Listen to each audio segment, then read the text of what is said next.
such beautiful weather typically in September that my scheme, which will never come true, is that we should adjust the months so that kids go back to school at the beginning of October and stay in school through the end of June, because to me, July, August, and September are the best weather months. Just this is sort of anecdotal. I don't have any scientific research, but that's never going to happen. But John McMurray's forecast for today's beautiful day coming shortly. And it wasn't that long ago that the tourism industry in Michigan lobbied and was successful in getting a law that the public schools wouldn't start going back to school till the day after Labor Day. The reasoning, as I understand it, was that that way they can have one more weekend at a resort, one more weekend at the beach, one more weekend playing golf, the Mackinac Bridge Walk, whatever it might be. And now a state representative, Andy Shore, the Democrat from Lansing, thought, well, maybe we ought to roll that back. Maybe we ought to get rid of that, and maybe we ought to let the public schools go back to school before Labor Day, like the Catholic schools do. And he's on the other end of our AT&T line. Representative, thanks for being available. Oh, thanks for having me. Good morning. Why did you want to roll that back? Why did you want to eliminate that law? Well, we hear kids come first. Education is a priority. Education is important. The reality is we have so many kids that are actually in school before Labor Day. At football, doing practice, at band, cheerleading, things like that.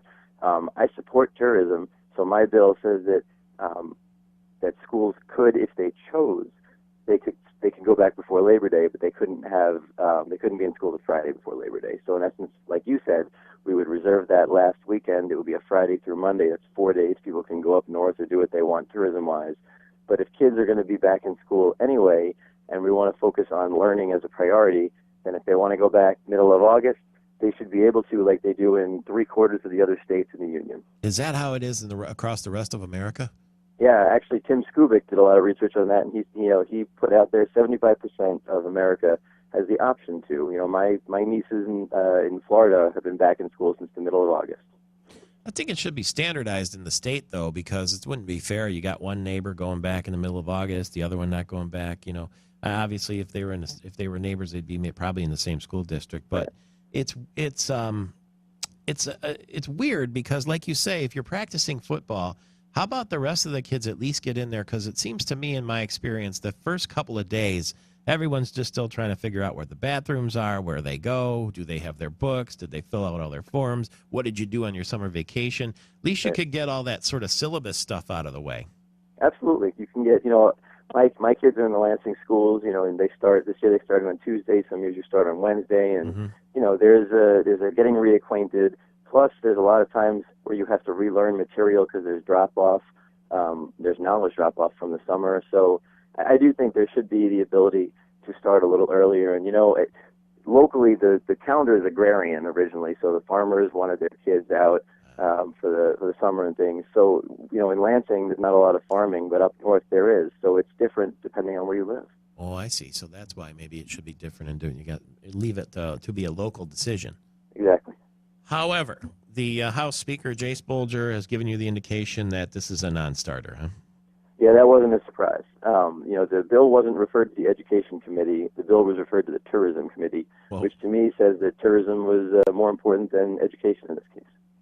Well, it is one of the top three, economic drivers in the state of Michigan. That's a consideration.